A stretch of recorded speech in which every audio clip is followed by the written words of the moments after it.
the Asphalt Echo. Every trucker knows a stretch of road that feels wrong.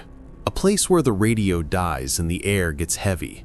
For me, it was a 50-mile ribbon of cracked asphalt called State Route 91, cutting through the Arizona desert. They called it the Echo Road. Not because of the canyon walls, but because of what it gave back to you. Not your own voice, but something else's.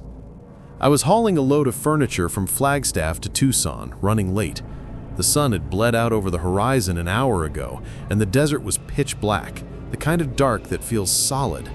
My headlights carved 2 lonely tunnels into the nothingness. That's when I saw the sign, weathered and bullet-riddled. Now entering Echo Road, 49 miles.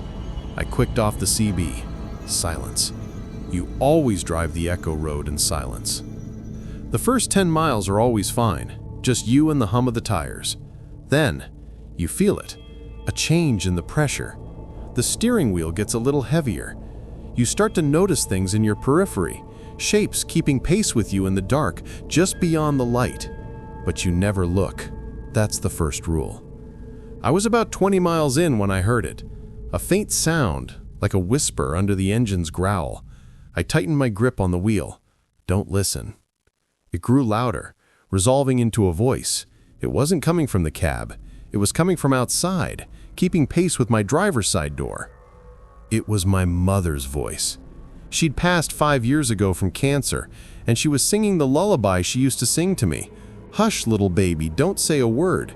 Her voice was crystal clear, choked with the same emotion I remembered from her sickbed. It was a perfect echo. My eyes welled up. I couldn't help it. It was her. Every inflection, every soft crack in her tone. It was the most painful, beautiful sound I'd ever heard. A part of me, the grieving son, wanted to roll down the window, to get closer to it. My hand twitched toward the window switch.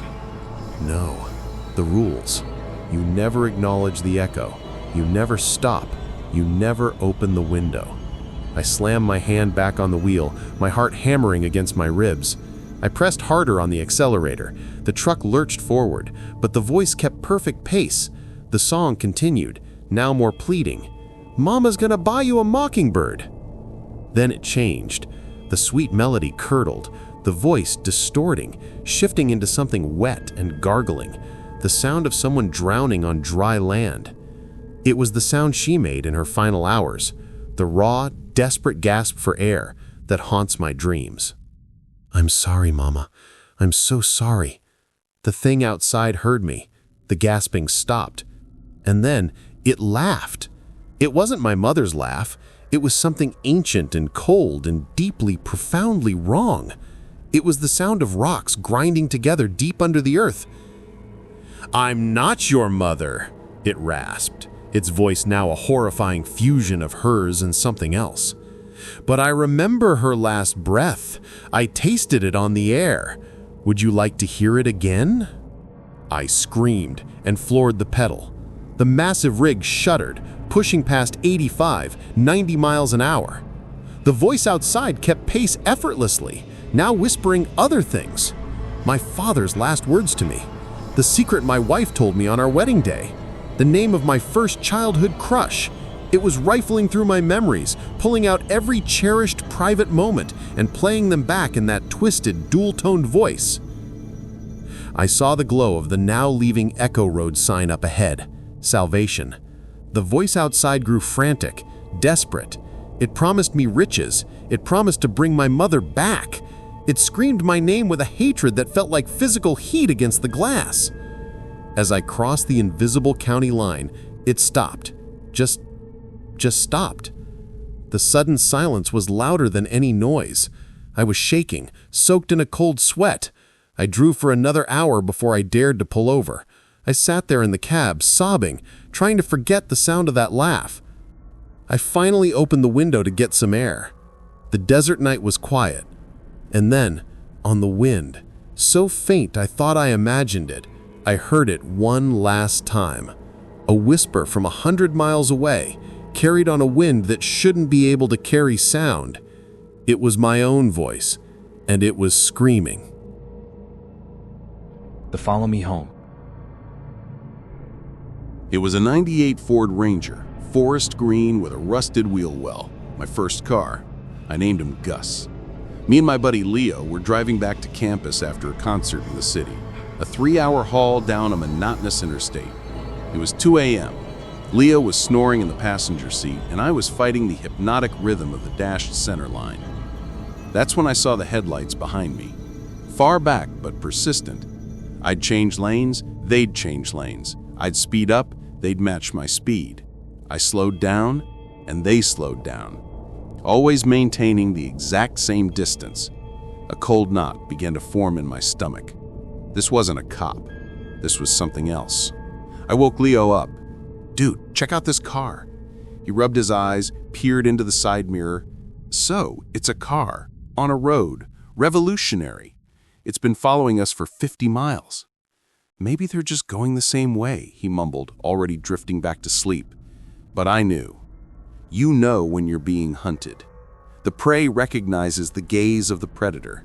This was a predator. I took an exit on a whim, a lonely off-ramp that promised gas and food that had probably been closed for a decade. The headlights followed. The knot in my stomach tightened. I pulled into the dark, empty lot of a shuttered diner. The car, a sleek black sedan with tinted windows, pulled in and parked at the opposite end, its engine cutting off. Its lights died, plunging us into silence. "Leo," I hissed, shaking him. "Leo, wake up. They stopped." "Who stopped?" he said, groggy and annoyed. "The car. They followed us off the highway. They're just sitting there." We both stared at the sedan. It was a void, absorbing the faint moonlight. We couldn't see inside. We couldn't hear anything. 5 minutes passed, 10. "This is stupid," Leo said finally. "I'm gonna go ask them what their problem is." Before I could stop him, he swung the door open and got out. "Hey!" he yelled, walking toward the sedan. "You lost or something?" His voice was too loud in the immense silence of the night. He reached the driver's side window, tapped on the glass. Nothing. He cupped his hands around his eyes and tried to peer through the tint. I saw his posture change. The bravado melted away. His shoulders slumped. He turned around and walked back to the truck, his steps slow and mechanical. He got in and closed the door. "Well?" I asked. He didn't look at me. He just stared straight ahead, his face pale in the dashboard lights. "We can go," he said, his voice flat, empty. "What? What did you see?" "We can go," he repeated in that same dead tone. "They'll follow us home. It's okay. They just want to follow us home." I didn't know what to do. My friend was sitting next to me, but he wasn't there. I put the truck in drive and pulled back onto the interstate. The black sedan's headlights flicked on immediately and resumed their position 50 yards back. The rest of the drive was silent. Leo wouldn't speak. He just stared ahead, occasionally muttering, "It's okay. They just want to follow us home." I dropped him off at his apartment. The sedan waited at the curb. I watched as Leo walked to his door, never looking back. The sedan didn't leave. It was just waiting for him. I sped back to my own place, my eyes glued to the rear view. The sedan wasn't behind me. Relief washed over me. Maybe it was just after Leo. Maybe it was over. I parked, ran inside, and locked every door. I called Leo. No answer. I called again and again, straight to voicemail. I looked out my bedroom window, down at the street. Empty. I let out a breath I didn't know I was holding. And then I saw them. 2 pinpricks of light at the far end of the street. They grew larger. The black sedan cruised slowly down my road. It didn't stop. It didn't speed up. It just drove past my house at a funeral pace. As it passed under a streetlight, I saw the driver's side window was down. The driver was Leo. His eyes were wide, unblinking, staring straight ahead. His face was a mask of absolute terror. And in the passenger seat was me. Another me, pale, eyes just as wide, head turned at an unnatural angle to look up at my window. It saw me. It smiled. The sedan continued to the end of the street, turned a corner, and was gone. My phone buzzed on the nightstand. A text from Leo. It just said, "I'm in the car. We're coming to follow you home." I hear a car engine now. idling outside. It's been there for hours. I don't know what to do. The doors are locked, but I can hear the soft click of a car door opening outside. The 13th Milepost. My grandfather warned me about the old highway. Route 17, a winding, two-lane scar through the Adirondacks that was mostly abandoned after the interstate went in. He said it had a habit of adding things, extra turns, extra trees, and sometimes an extra milepost. He called it the 13th Milepost. It never appeared in the same place twice, but if you saw it, he said, you had to look away and drive until your gas ran out. Never stop, never look directly at it. I was a geology student, a skeptic. I was mapping rock formations the state surveys had missed. I took Route 17 precisely because it was forgotten. I was in my Jeep Wrangler, the back filled with gear, feeling like an explorer. The forest was a thick green tunnel, the canopy so dense it felt like dusk at noon. The asphalt was cracked and veined with weeds. I was counting the old moss-covered mileposts to track my distance. 10, 11, 12. I glanced up, expecting to see the rusted sign for the old trailhead. But instead, there it was, a milepost. But it wasn't stone. It was made of dark, polished wood, like a grave marker. And carved into it was the number 13. A cold dread, immediate and instinctual, washed over me. My grandfather's voice echoed in my head. Don't look at it. But I was a scientist. I rationalized. It had to be a prank, a piece of art left by some hiker. My curiosity overpowered the primal fear. I slowed the Jeep to a crawl.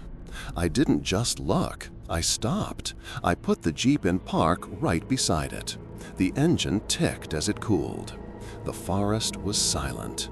No birds, no insects, just the heavy, waiting silence of a cathedral. I got out.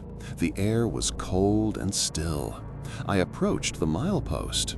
The wood was unnaturally smooth, cold to the touch even in the midday humidity. The carving of the 13 was deep and precise, but it didn't look carved by tools. It looked grown that way. And then I saw the offerings. Laid neatly at the base were small, personal items. A child's plastic toy truck, faded by the sun. A single pearl earring. A set of car keys. A wedding ring. My breath hitched. This was wrong. This was all terribly wrong. I should get back in the Jeep. I should leave. But then I saw the notebook, a small leather-bound journal, slightly damp. My hand trembled as I reached for it. I opened it. The pages were filled with handwriting, hundreds of different scripts, some elegant, some frantic scrawls. The entries were all the same. They were lists of things lost. June 3rd, 1987. Lost. My sense of taste. My dog, Buster. The memory of my father's laugh. January 17th, 2001. Lost. My wedding ring. My courage. 1 hour of time. October 31st, 2015. Lost. My reflection. The sound of my own voice. My left eye. My heart was a frantic drum against my ribs. This wasn't art. This was a ledger, a toll booth. I dropped the book and stumbled back toward the Jeep. As I turned, I saw that the forest around me had changed. The trees were now gnarled and blackened, their branches twisting into agonized shapes. The road behind me was gone, swallowed by a thick gray fog that was creeping forward. I fumbled for the door handle, yanked it open, and scrambled inside. I turned the key. The engine cranked once, twice, and died. The battery light flickered. No, no, no. I turned the key again. Nothing. Just a sickening click. The fog reached the Jeep, enveloping it, pressing against the glass. I couldn't see outside anymore. A whisper seeped through the metal and glass. It was dry, like leaves skittering on pavement. You stopped. You looked. You touched. You must pay the toll. I didn't mean to, I cried out, my voice sounding small and pathetic. I'm sorry, just let me go. The toll is not an apology. The whisper replied, its voice all around me, inside me. The toll is paid in what is lost. Choose, or I will choose for you. I thought of the journal, the lost memories, the lost senses, the lost eyes. A sob escaped my throat. What could I possibly choose to lose? The passenger side door unlocked itself with a loud thunk. I jumped, staring at it in horror. The whisper came again, softer, almost gentle. Or you can leave something for me, for the collection, something of value, something that matters. My eyes dart around the Jeep, my wallet, my phone, my geology samples. None of that seemed like it would satisfy this thing. Then my gaze fell on the photograph tucked into my sun visor. A picture of my little sister, smiling, holding her diploma. The most important thing in the world to me. The whisper hissed in pleasure. Yes, that one. I don't know how it knew. With a trembling hand, I took the photograph. I couldn't do it. I couldn't. The engine of the Jeep roared to life. The headlights blazed on, cutting 2 weak paths through the fog. The driver's side door lock clicked down, trapping me inside. The toll must be paid. I left the photograph on the passenger seat. I got out of the Jeep, placed it gently at the base of the dark wooden milepost, and ran back to my seat. The fog receded instantly. The sun shone through the green canopy. The engine purred. The milepost was gone. In its place was the old rusted trailhead sign. I drove until I was out of the mountains. I called my sister the second I had a signal. She answered, "Hey you, what's up?" I opened my mouth to tell her I loved her, to ask her about her day. But I couldn't remember her name. I couldn't picture her face. The memory of her was just gone. A blank, empty space where a person should be. I still have the geology samples from that trip. When I got them developed, one of the photos showed my Jeep in the background, and just behind it, barely visible between the trees, was a dark, polished wooden post, and leaning against it, clear as day, was my sister's photograph. The rain that doesn't cleanse. It was supposed to be a simple delivery. Phoenix to Albuquerque. I was driving a semi, hauling a load of consumer electronics. The money was good. The deadline was tight. I decided to cut through the Navajo Nation on Route 191 to save time. My GPS flickered and died about an hour in, but the road was straight. How lost could I get? The sky had been a dull, leaden gray all afternoon. Not a cloud, just a solid, oppressive sheet of color that seemed to press down on the desert. Then the rain started. But it wasn't water. It was thick, viscous, and the color of old motor oil. It slid down my windshield in heavy, syrupy sheets, smearing the world outside into a blurry, dark painting. I hit the wipers. They groaned in protest, struggling to push the sludge aside. It left long, greasy streaks that distorted my view. The smell began to seep into the cab. It was a metallic, coppery smell, like pennies and wet earth. like an open grave after a storm. My stomach turned. I thought about pulling over, waiting it out, but there was nowhere to pull over. Just a narrow ribbon of asphalt cutting through an endless flat expanse of scrub and red rock, and a deep, instinctual part of me screamed that stopping was the worst thing I could do. I had to keep moving. I leaned forward, squinting through the smeared windshield, and pressed on. That's when I saw the figures, standing in the rain, just off the shoulder of the road. They were perfectly still, silhouettes against the gray landscape.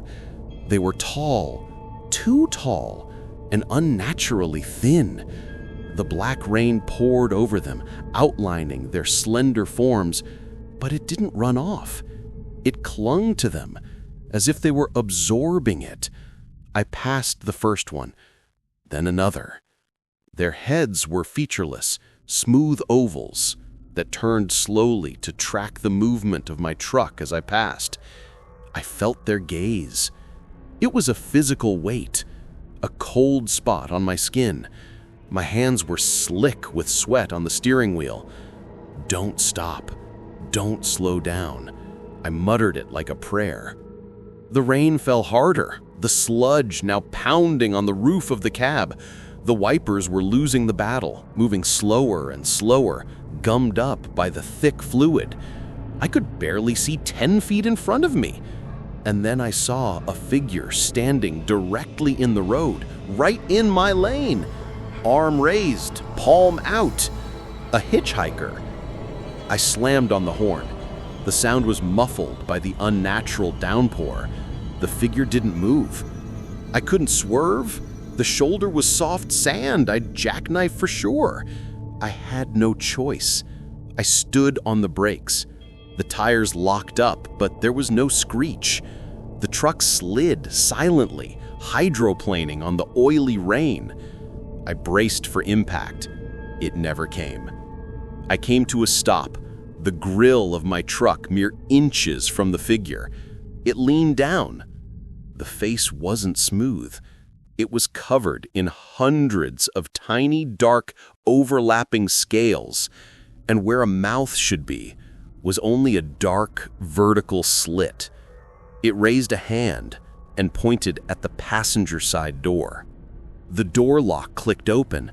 I hadn't touched it. I stared, frozen in terror, as the handle turned by itself. The door swung open.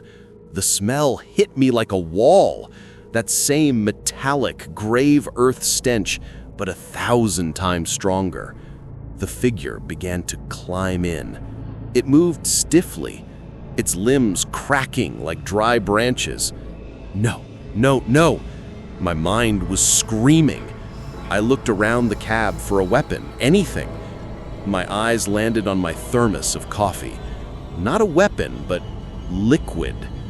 As the thing settled into the passenger seat, its head turning toward me with that awful, slow creak, I acted. I grabbed the thermos, unscrewed the cap, and hurled the hot brown liquid directly into its face. It didn't scream. It made a sound like a gasp, a dry, rattling inhalation. The coffee steamed where it hit the black scales, sizzling and boiling them away for a second, revealing pale, raw skin underneath. The creature recoiled, its hand flying to its face. I didn't wait. I slammed the gear shift into drive and stumped on the accelerator. The truck lurched forward. I reached across, grabbed the door handle, and shoved the thing as hard as I could. It offered no resistance. It tumbled out onto the road and was gone. I sped up, my heart trying to beat itself out of my chest. I drove for another 20 minutes before the black rain began to thin, then stopped altogether. The sky cleared to a pale evening blue. It was over. I pulled over at the first gas station I saw, my whole body shaking. I stumbled out, needing to clean the filthy sludge off my windshield. I grabbed a squeegee and a bucket of soapy water. But when I looked at the truck, the windshield was perfectly clean. Spotless. There were no streaks, no residue. The cab didn't smell of anything but my old coffee. I stood there, confused, my heart rate slowly returning to normal. Maybe it had all been a stress hallucination, a waking nightmare. I almost convinced myself. Then, I got back into the cab to continue my trip. I went to adjust my rearview mirror, and I saw it. On the passenger seat, right where the thing had been sitting, was one single damp handprint. It wasn't made of mud or oil. It was rust-colored and flaky. It looked like it was made of dried blood. And as I watched, the handprint slowly sank into the fabric of the seat and disappeared. The Hitchhiker's Equation. I'm a theoretical physicist, or I was before the funding dried up. Now I drive for a rideshare app to pay the rent. It's mundane, but it gives me time to think, to turn over problems in my head. My favorite puzzle was the Hitchhiker's Equation, a thought experiment about the statistical impossibility of the same hitchhiker appearing on an infinite number of roads. It was abstract, philosophical, until last Tuesday. I picked up a fare from a dusty roadside bar just outside Bakersfield, a long haul to Reno. The guy got in, reeking of cheap beer and despair, mumbled the destination, and passed out cold in my back seat. Fine by me. The I-5 was dead straight and mostly empty.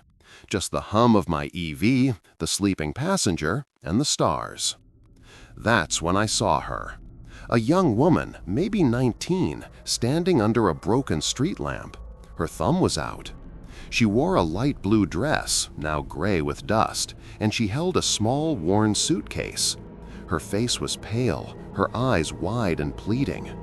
I was doing 80. I shot past her. But in that split second, our eyes met. The desperation in her gaze was a physical blow. I checked my mirror. She was gone. No one could vanish that fast. I shook it off. Fatigue, a trick of the light. I drove for another 30 minutes, my mind drifting back to my equations, the variables of motion, probability. And then I saw her again.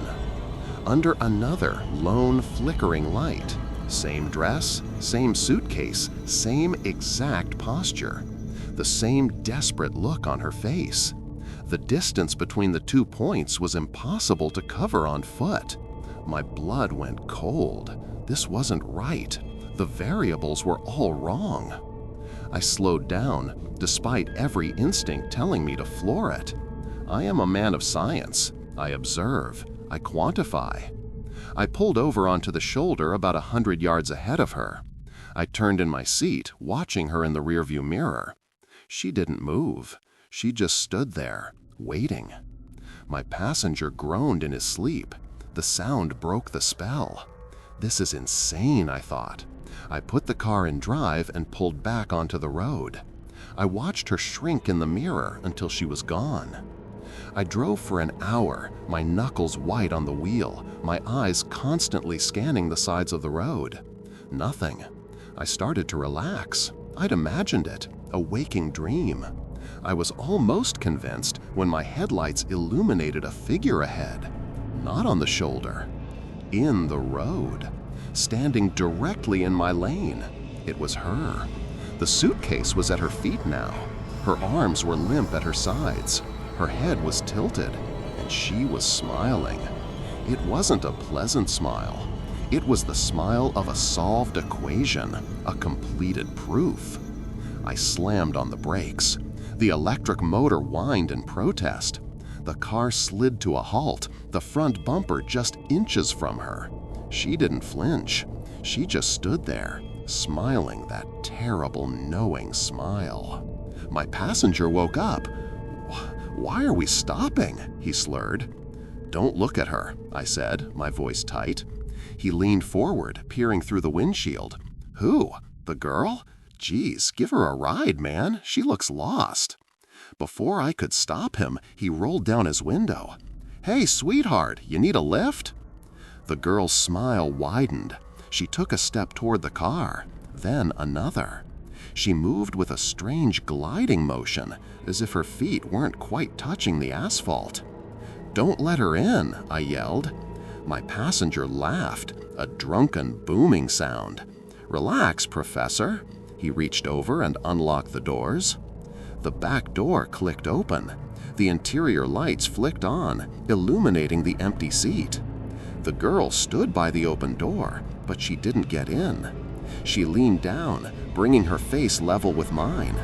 Her eyes were deep, dark pools. I could see entire constellations swirling in them, dying and being born. The journey is the destination, she said. Her voice was like static, like the cosmic microwave background radiation given sound. She didn't look at my passenger. She looked only at me. She reached out and placed her cold, dry hand on my forehead. It wasn't a memory that flooded into my mind. It was an understanding, a fundamental law of the universe laid bare. The Hitchhiker's equation wasn't a thought experiment. It was a natural law, a constant like gravity. She was a fixed point, a traveler, and we on our roads were the variables moving around her. My passenger saw none of this. He just saw a pretty girl. You getting in or what? She finally looked at him. Her smile vanished. Your journey is over, she said softly. He blinked, and then he was gone. Not vanished. He was just gone, as if he had never been there. No sound, no flash of light. His presence was erased from the seat, from the air, from reality. She turned back to me, her hand still on my head.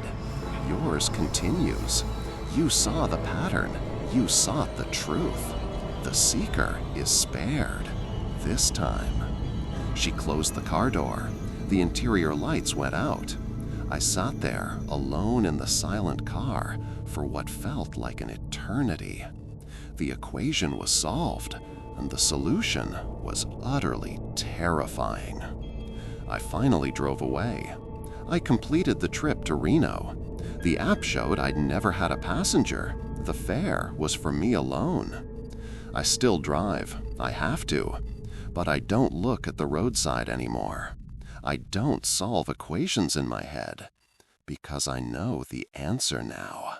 And I know she's still out there, waiting under a lonely light for the next variable that almost understands. The canyon's breath. They say the desert is silent. They're wrong. It has a voice. In the canyons of southern Utah, that voice is a low, constant hum, a vibration you feel in your teeth more than hear with your ears. The locals call it the canyon's breath. They say it's the sound of the earth sleeping. But sometimes, the earth has nightmares. I was a park ranger, new to the area, assigned to a remote outpost near the Wire Pass trailhead. My patrols were long, solitary drives along dusty fire roads that snaked through impossible red rock formations. The first time I heard the breath, I stopped my truck, thinking it was engine trouble. But the sound was outside. A deep, resonant frequency that made the sand on the hood of my Jeep vibrate into intricate patterns. An old-timer at the visitor center laughed when I asked about it.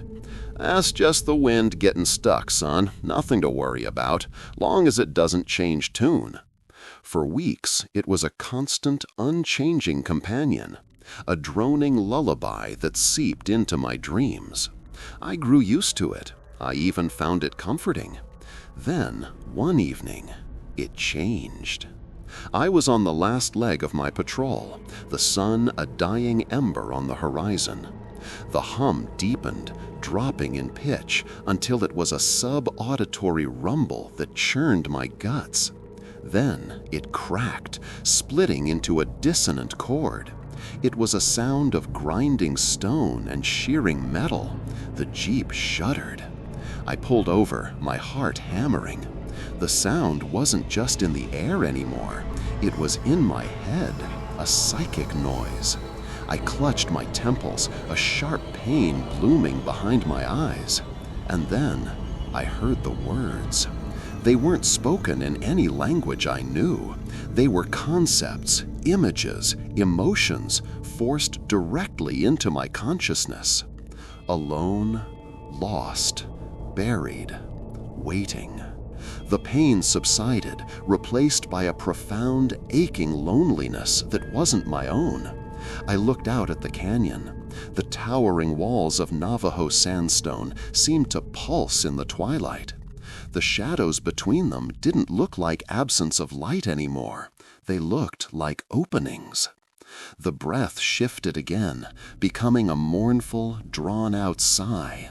And from the deepest, darkest shadow between two great monoliths, a figure emerged. It was tall and impossibly thin, its form seemingly carved from the same red rock as the canyon itself. It didn't walk. It unfolded, segment by segment, pulling itself from the earth like a root being drawn from the ground. It had no face, just a smooth, featureless plane where a face should be. And the breath was coming from it. The horrible, beautiful, agonizing sound was this thing's voice. It turned its blank face toward me. The psychic onslaught returned, a torrent of alien loneliness and ancient geological sorrow. I saw flashes of eons passing, oceans rising and falling, mountains being born and worn to dust. This thing had seen it all, and it was so alone. It began to move toward the Jeep. Its movement was all wrong. It didn't disturb a single grain of sand. It glided, a mirage given form. I fumbled for the radio mic. "Dispatch, this is Unit 7. I have a situation at mile marker."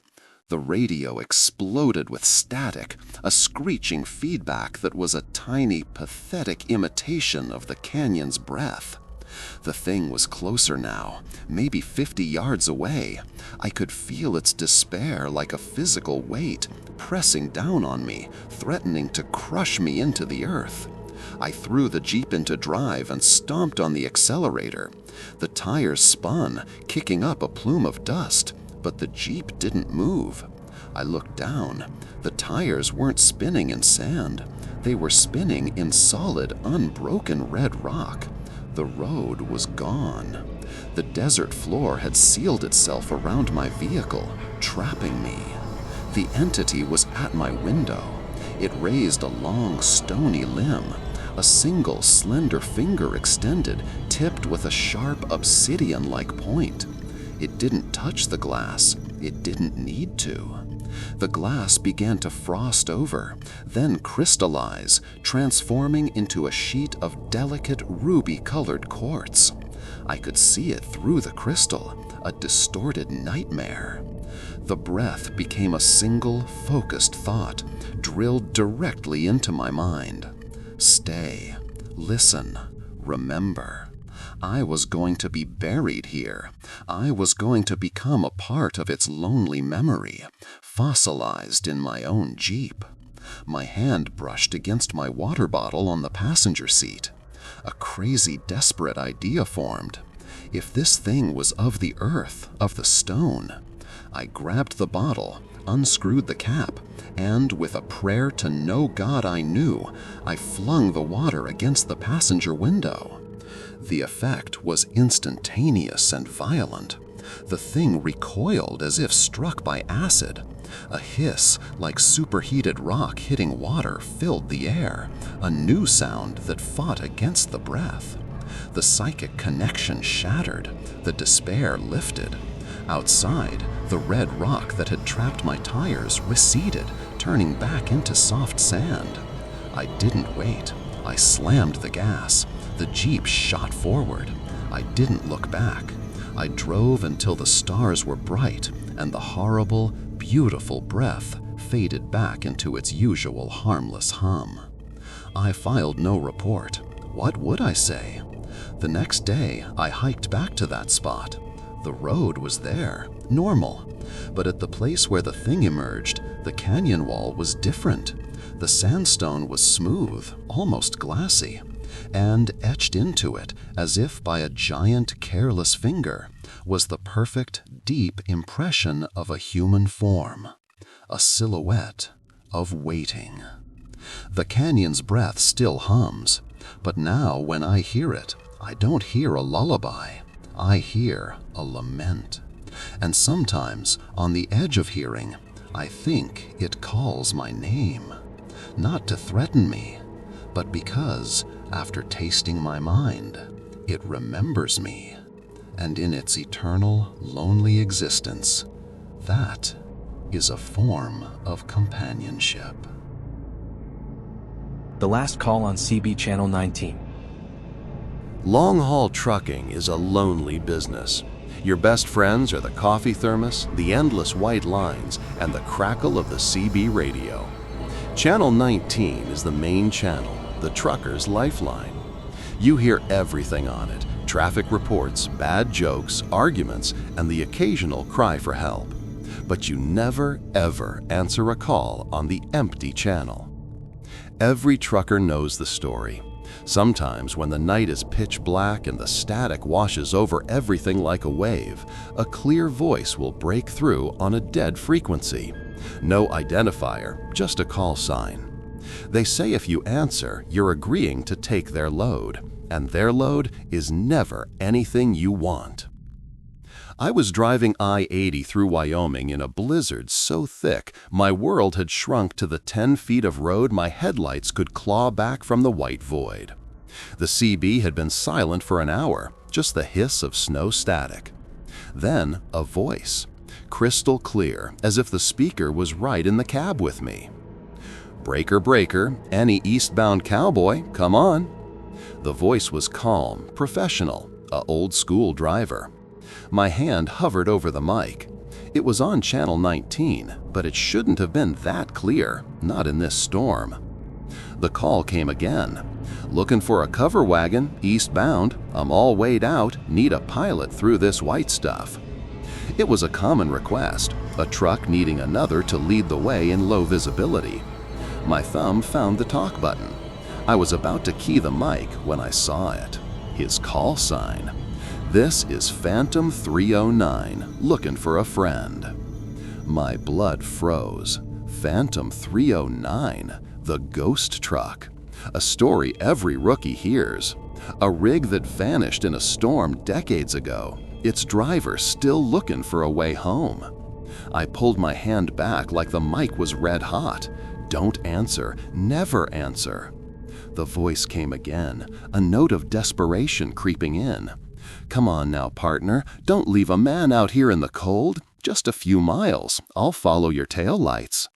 I stared into the rearview mirror, nothing but swirling, blinding white. I pressed the accelerator, wanting to put distance between me and that voice. The static returned for a moment, then his voice cut through again, sharper now.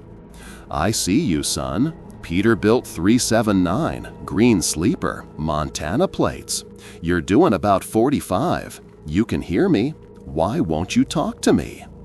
A chill that had nothing to do with the storm shot down my spine. He could see me. He was behind me, in the storm.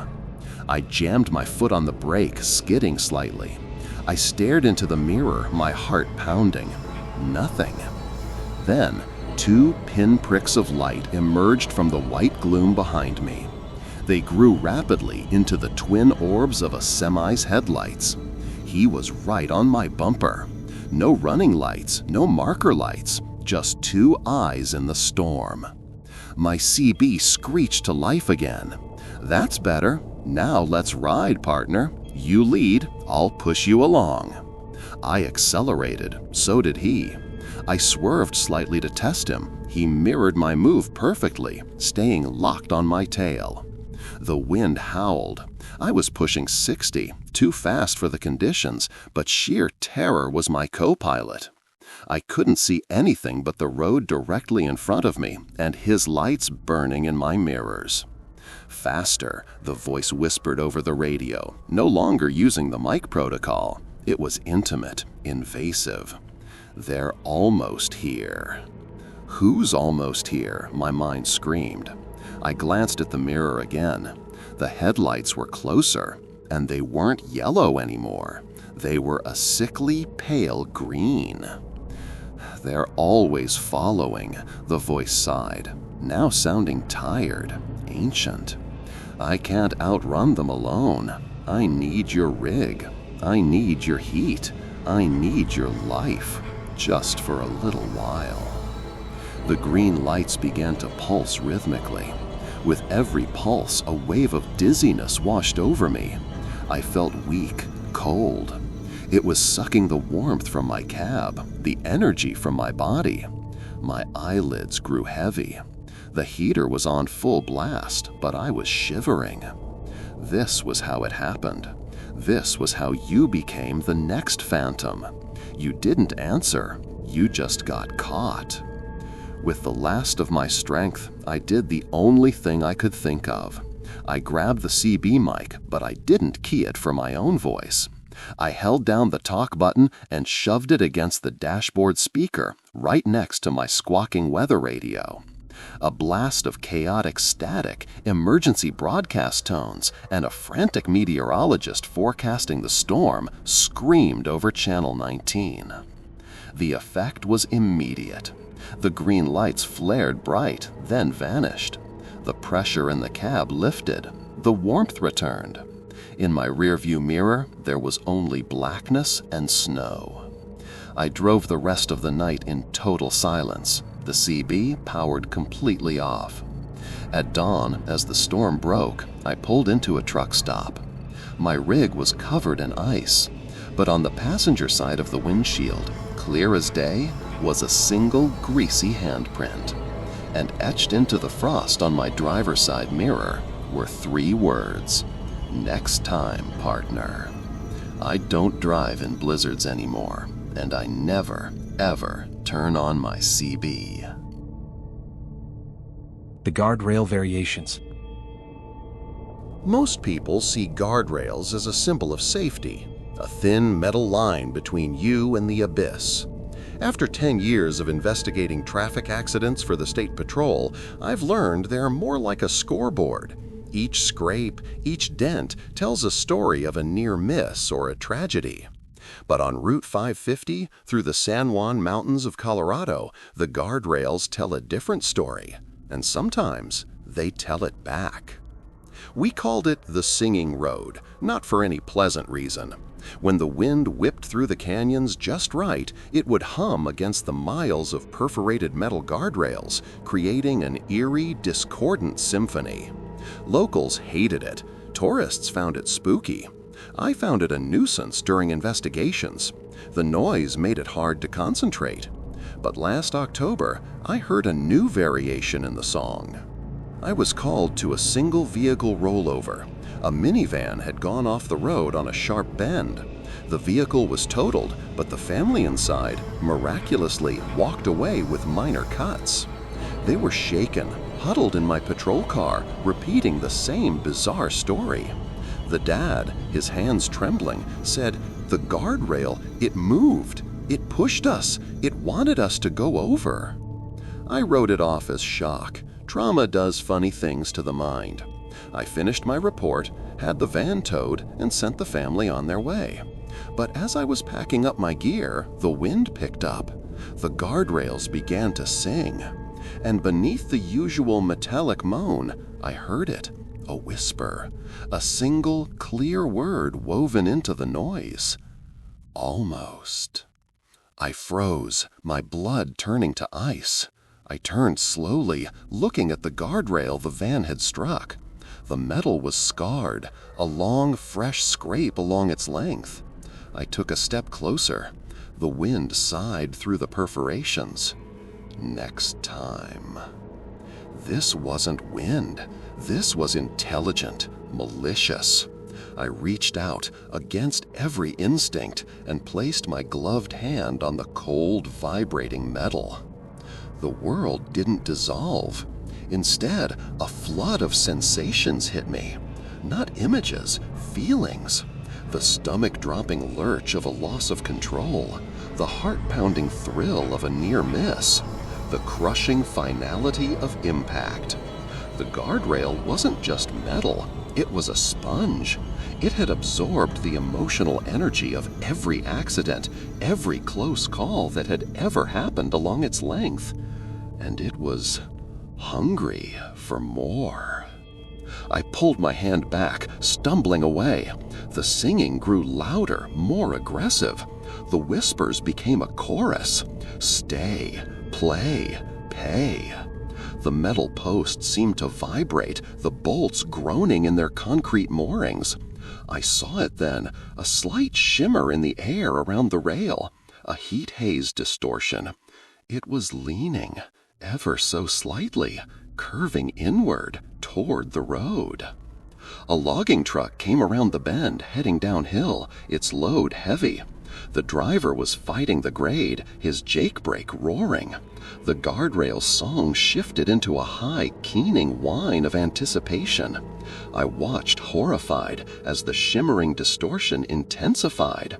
The rail was bending further, reaching into the truck's lane.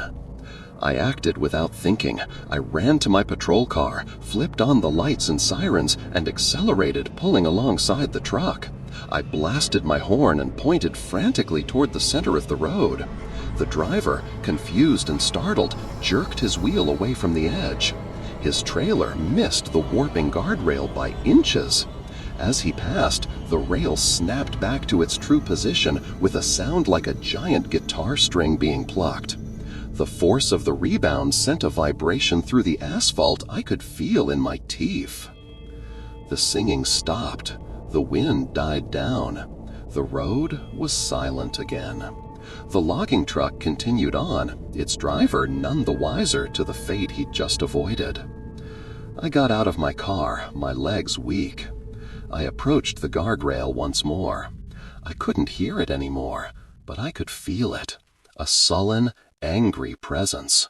A predator that had been denied its meal. The scrape from the minivan seemed to gleam in the afternoon sun. I never filed that part of the report. Who would believe it? I requested a transfer off mountain duty the next week. Sometimes, when I'm driving on a high pass, I'll see a fresh scrape on a guardrail, and I'll wonder, was it an accident, or was it a feeding? The Family Station Wagon.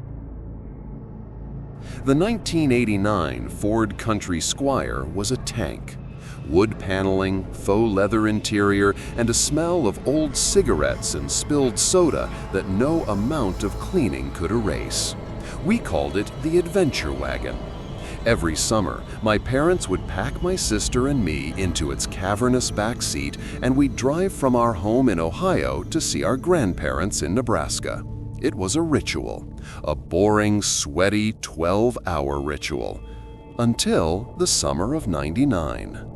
The drive was always the same. Cornfields, then more cornfields, then the flat, endless plains. My sister would get carsick. I'd read comic books until my head hurt. That day, a storm was brewing on the horizon, a wall of bruised purple and green clouds. My dad, ever the optimist, said we'd beat it. We didn't. The rain hit like a fist. One minute the road was dry, the next we were hydroplaning through a gray, roaring world. The wipers were on max, fighting a losing battle. My mom white-knuckled the dashboard. My sister started to cry. Dad leaned forward, his nose almost touching the windshield, muttering, "Just gotta find a place to pull over." That's when the headlights died. Not flickered, died. 1 second, 2 cones of light pierced the gloom. The next, we were plunged into absolute darkness.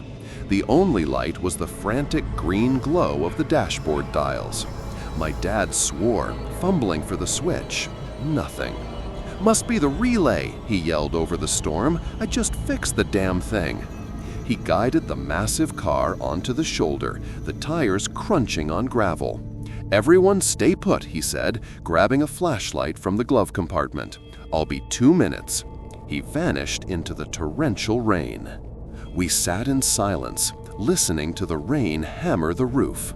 The car felt like a tiny boat on a raging sea. A minute passed, then 2, 5. "Where is he?" my sister whimpered. "He's fixing it," I said, trying to sound brave. I peered out the window. I could just make out the vague shape of the open hood, but no sign of my dad. Then the interior light flicked on. My mom jumped. "Who did that?" We both shook our heads. The light was old, a dim yellow bulb. It made our faces look sallow and sick. Then the radio crackled to life. Not to a station, to dead air, full of hissing static. The volume began to climb, slowly, until the noise filled the car. "Turn it off," my mom shouted. I leaned over to the dial. Before I could touch it, the static coalesced. It formed a voice, low and distorted, like a record played backwards at the wrong speed. "Don't look outside." My sister screamed. My mom fumbled for the door lock, pushing it down. Thunk. Then the locks on all the other doors popped up. Thunk, thunk, thunk. My mom stared at the master switch in horror. She pushed it down again. The lock slammed down, then immediately popped back up. Over and over. Thunk click, a frantic metallic heartbeat. The voice on the radio returned, clearer now, a chilling whisper that cut through the static. "He's not out there. He's in here with us." My sister screamed. My mom fumbled for the door lock, pushing it down. Thunk. Then the locks on all the other doors popped up. Thunk, thunk, thunk. My mom stared at the master switch in horror. She pushed it down again. The lock slammed down, then immediately popped back up. Over and over. Thunk click, a frantic metallic heartbeat. The voice on the radio returned, clearer now, a chilling whisper that cut through the static. "He's not out there. He's in here with us." We froze. The back seat. We were both staring straight ahead, too terrified to turn around. The interior light flickered. In the flash of darkness, I saw a reflection in the rearview mirror, the reflection of the back seat. There was a figure sitting between me and my sister, a man, pale and soaking wet, his head slumped forward. The light came back on. The back seat was empty. The light flickered off. The man was there, his head now tilted up, his eyes 2 dark pits. On, off. He was closer, leaning forward between the front seats, his waterlogged face inches from my mother's. On, off. His mouth was open, wide, impossibly wide, filled with darkness. My mom didn't scream. She did something worse. She began to speak, but it wasn't her voice. It was a low, gurgling mimicry. "He's in here with us." The driver's side door flew open. The storm roared in, and there was my dad, soaked to the bone, holding a wrench. "Got it," he yelled. He saw our faces, saw the terror. The interior light was steady now. The radio was off. The locks were down. "What happened?" he asked, his voice full of fear. We couldn't speak. We just pointed wordlessly at the back seat. It was empty, but on the faux leather, right between where my sister and I sat, were 2 large, damp patches. as if someone very wet had been sitting there. And the car, it smelled differently. The old cigarettes and soda were gone, replaced by the faint, sweet smell of rain-soaked earth. And something else, something metallic, like blood. The headlights worked perfectly the rest of the trip. We never spoke about it again. The family wagon was retired a year later. My dad sold it for scrap. I went with him to the junkyard. As the crusher descended on its roof, I swear I heard it. Not the scream of metal, a whisper from the dying radio. A final, fading hiss of static that formed two words. Still here. The destination. GPS navigation was my life. As a sales rep, I lived by its turn-by-turn commands. The efficient, calm voice was my co-pilot. I trusted it implicitly.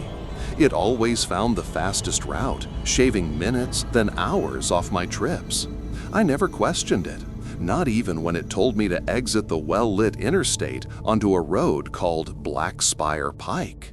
My tank was full, my coffee was hot, and the estimated arrival time was a beautiful early 1:17 a.m. Perfect. The Pike was a narrow, blacktop ribbon that wound through dense, ancient forest. My headlights seemed weaker here, absorbed by the pressing darkness. The voice from my phone, mounted on the dashboard, remained calm. In 500 feet, continue straight. There was no other option. The trees formed a solid wall on either side. After 20 minutes, a faint mist began to coil from the forest floor, lapping at the edges of the road. The GPS flickered. The map on the screen dissolved into pixelated nonsense before resetting. The calm voice returned, recalculating. A minute later, in 2 miles, your destination is on the right. I felt a prickle of unease. My destination was a budget hotel in a small town. There should be nothing on the right out here. But the GPS was never wrong. I kept driving. The mist thickened, becoming a fog that swirled in my headlight beams. Your destination is on the right, the voice announced. I slowed to a crawl. There was nothing there, just more trees, more fog. What the hell? I muttered, tapping the screen. It showed my car icon directly on top of the destination pin. You have arrived at your destination, the voice said, finality in its tone. The screen went black. My car, still in drive, rolled to a stop. The engine didn't stall, it just went silent. The headlights died, the dashboard lights went out. I was plunged into a silence so absolute it felt like a physical pressure on my eardrums. The fog pressed against the windows, a solid gray cocoon. I fumbled for my phone. It was dead, cold. I tried the ignition. Nothing, not a click. That's when I saw the light. A single faint yellow glow ahead in the fog, right where the destination was supposed to be. A porch light? A window? Hope, desperate and irrational, surged in me. Maybe it was a house. Maybe they could help. I got out of the car. The air was cold and still, and the fog muffled my footsteps. I walked toward the light. As I got closer, I saw it wasn't a house. It was an old rusted pole with a single buzzing sodium light attached to the top. Beneath it stood a simple wooden bench, like a bus stop in the middle of nowhere. On the bench sat a man. He wore a suit that looked decades out of date, and he was reading a newspaper. He didn't look up as I approached. "Excuse me," I said, my voice swallowed by the fog. "My car broke down. Is there a town near here? A phone?" He slowly lowered the newspaper. His face was kind but weary, deeply, eternally weary. "Sit down, son," he said. "You're right on time." On time for what? I asked, my heart starting to race. The shuttle, he said, folding his paper neatly on his lap. It'll be along shortly. It always is. I looked down the road. Nothing but fog. What shuttle? Where does it go? He smiled a sad, gentle smile. Wherever you're supposed to be. This isn't a place you find on a map.